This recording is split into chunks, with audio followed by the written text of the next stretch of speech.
It's the perfect little space here. You've got a nice little living room with a decent amount of sunlight and some pretty nice views of the Manhattan skyline. And then you've got the entrance with the kitchen right there.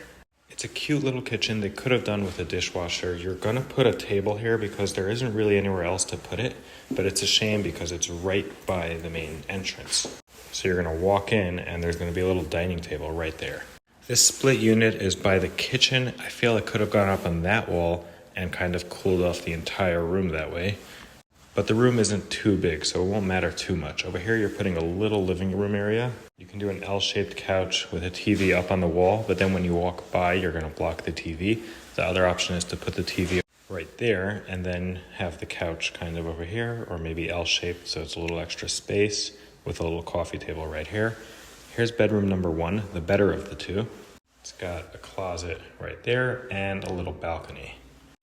If you're splitting this with roommates, I guess whoever gets this bedroom is gonna pay an extra little buck because you do have the balcony.